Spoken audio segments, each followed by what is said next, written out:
How a billion-dollar brand destroyed itself. The tragic story of Kodak. Imagine inventing the future, holding it in your hands, knowing it would change the world forever, and then choosing to ignore it. This isn't the story of a company that was beaten by better technology. It's the story of a company that invented the very technology that would destroy it. A company so powerful that its name became synonymous with photography. For almost a century, families trusted it to capture their happiest moments. Its logo was everywhere.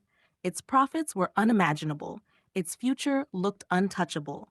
Until one decision, one fear, and one mistake turned a billion-dollar empire into a cautionary tale. This is the story of Kodak. In the late 1800s, taking a photograph wasn't simple. People carried bulky cameras, handled fragile glass plates, and spent hours developing a single image. Photography belonged to professionals.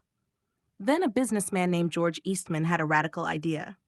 What if photography became so easy that anyone could do it?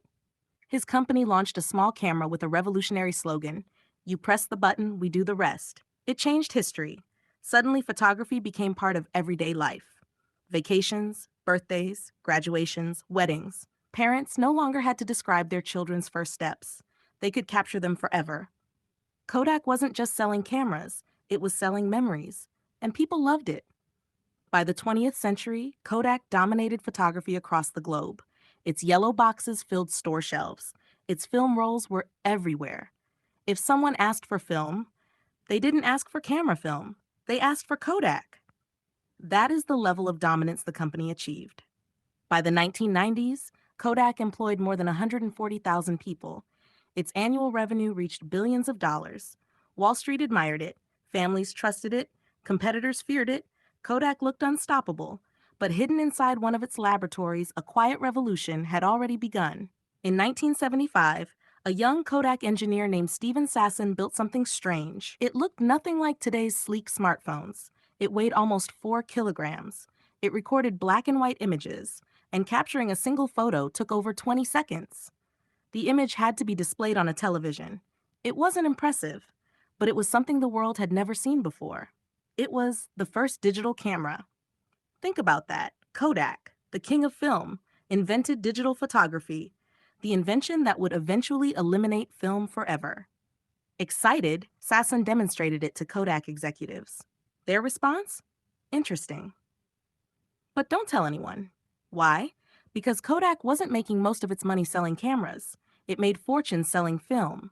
Every picture people took required another roll of film, another trip to develop it, another payment. Digital photography threatened all of that. If people stopped buying film, Kodak's profits could disappear overnight. So instead of leading the digital revolution, Kodak slowed it down. They believed film would remain king for decades. It seemed like a safe decision. It would become one of the biggest business mistakes in history.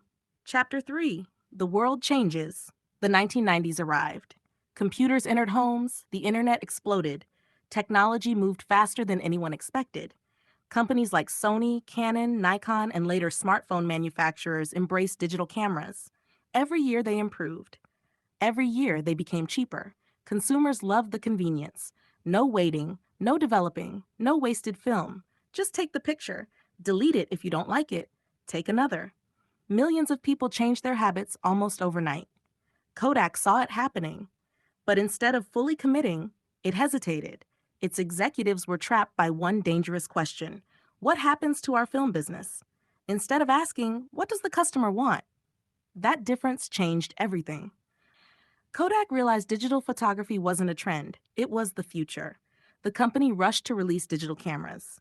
Ironically, they made some excellent products. At one point, Kodak even became one of America's best-selling digital camera brands. But there was one problem. Digital cameras weren't nearly as profitable as selling endless rolls of film. The business model had changed. While Kodak fought to sell cameras, companies like Apple changed the game completely. The camera was no longer a separate device. It became part of your phone. Suddenly, everyone carried a camera everywhere. Billions of photos were taken every day. Ironically, exactly what Kodak had dreamed of, just without Kodak. Sales of film collapsed. Factories closed. Thousands of employees lost their jobs. Entire communities built around Kodak suffered. Investors panicked. The company's value evaporated. The same business once considered impossible to defeat could no longer survive. In 2012, Kodak filed for bankruptcy protection. The world was stunned. How could a company that invented digital photography lose to digital photography? Because invention isn't enough. Execution matters. Vision matters. Having the future in your hands means nothing if you're too afraid to embrace it. Ending. The lesson everyone should remember. Kodak didn't fail because it lacked brilliant engineers. It didn't fail because it lacked money. It didn't fail because people stopped loving photography. People actually took more photos than ever before. Kodak failed because it protected yesterday instead of building tomorrow. Sometimes, the greatest threat to success isn't competition, it's comfort. The belief that what works today will work forever. History has repeated this lesson many times. Powerful companies rise, they dominate their industries, they believe they're untouchable. Then the world changes, and the companies that refuse to change become history. Kodak's story isn't really about cameras, it's about human nature, it's about fear, about protecting success instead of risking it for something greater. Today, billions of photos are taken every single day. Almost every one of them exists because of an idea born inside Kodak's own laboratories. The future they invented became the future that they never truly embraced.